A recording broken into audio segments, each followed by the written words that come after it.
Religion, Scientism, and the Third Way, an essay by Scott Williamson.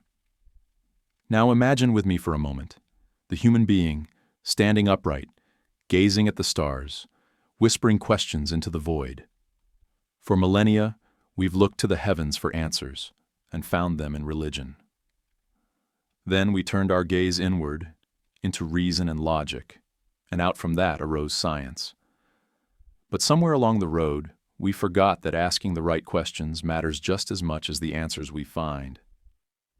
We began to pit these two mighty forces, religion and science, against each other, as if they were enemies in a war of truth. And in the wake of that struggle, some of us have started to wonder, is there another way? Once the structure of meaning was shared in something as simple and profound as language.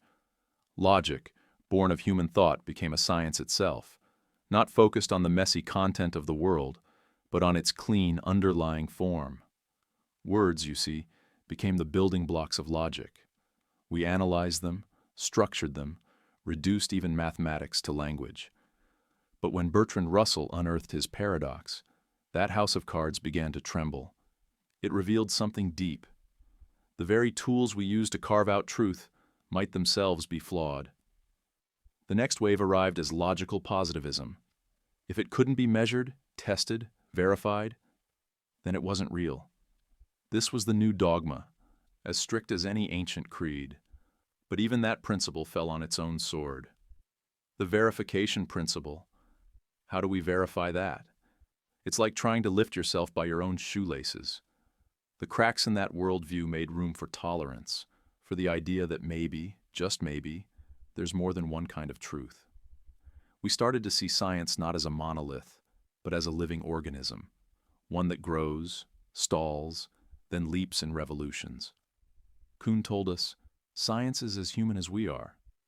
We don't always choose the best theory because it's proven, but because it works, it's beautiful, or it simply makes sense in the moment. By the dawn of the 21st century, scientism had claimed the crown. Not science, but scientism. The belief that science alone has the answers to everything, that consciousness is a trick, free will an illusion, and the universe, well, it's just dead stuff bumping around. But in our rush to make meaning from molecules, we started losing something important. We forgot about the inner world. We forgot that while science can tell us how the stars burn, it can't tell us why we feel awe when we look at them. In this worldview, meaning was the first casualty. And yet people are not machines.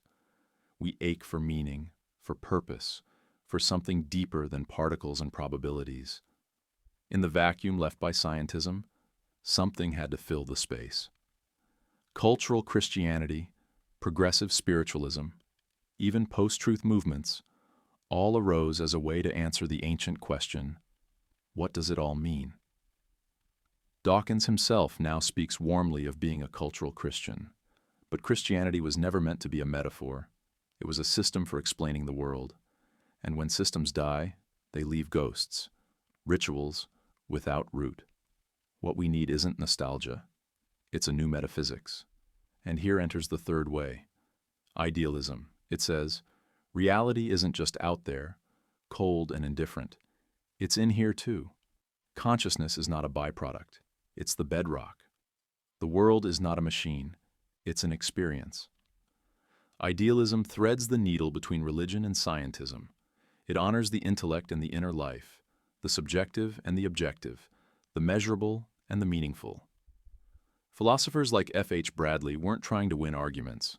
They were trying to find value. And maybe that's the point, not to conquer reality, but to comprehend it, not piece by piece, but whole. So what are we left with? A third way that says, reality is sentient, not senseless. That mind is not an illusion, but the foundation.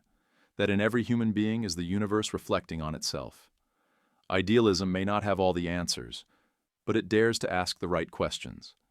And in a world hungry for meaning, that just might be the place to begin again. Because in the end, the truth isn't just what we know, it's what we live.